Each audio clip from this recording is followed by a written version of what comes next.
پیارے دوستو، بنی اسرائیل کی ایک عورت تھی جو بہت ہی بد کردار تھی۔ اللہ نے اسے حسن و جمال خوب دیا تھا اور وہ بدکار بھی بے انتہا درجے کی تھی۔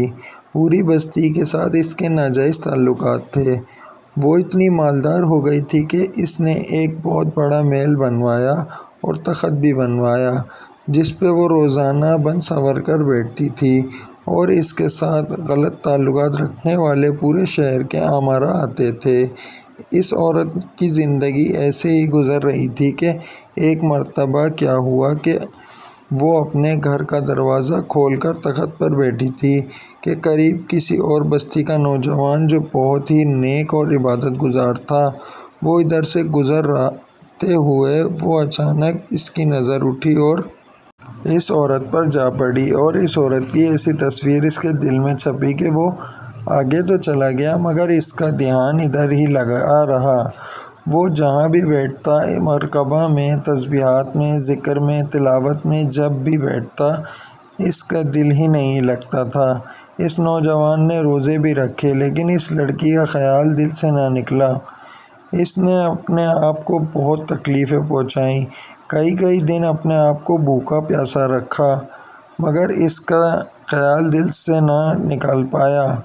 حتیٰ کہ ایک دن اس نے سوچا کہ جب اس کا خیال سے میری جان ہی نہیں چھوٹتی تو کیوں نہ اس کے پاس چلا جاؤں۔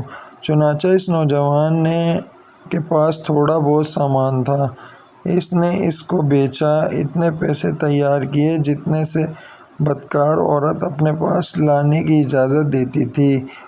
وہ اس عورت کے پاس آیا اور پیسے دے کر اس کے ساتھ تخت پر بیٹھ گیا، بات چیت کرنے لگا۔ اچانک بات چیت کرنے کے دوران اس کے دل میں خیال آیا کہ میں نے نیک کاری کے اتنے سال گزارے ہیں، آج میرا اللہ مجھے اس غیر محرم عورت کے ساتھ بیٹھے ہوئے دیکھ رہا ہے۔ بس یہ خیال دل میں آیا تو اللہ کا ڈر اس پر غالب آ گیا اور نوجوان نے کانپنا شروع کر دیا۔ عورت نے اس سے پوچھا، کیوں کانپ رہے ہو؟ تمہارا چہرہ پیلا کیوں ہو گیا ہے؟ تو اس نوجوان نے کہا، میری طبیعت ٹھیک نہیں ہے۔ تو اس عورت نے کہا کہ تم بس مقصد کے لیے آئے ہو، وہ مقصد پورا کرو اور یہاں سے جاؤ۔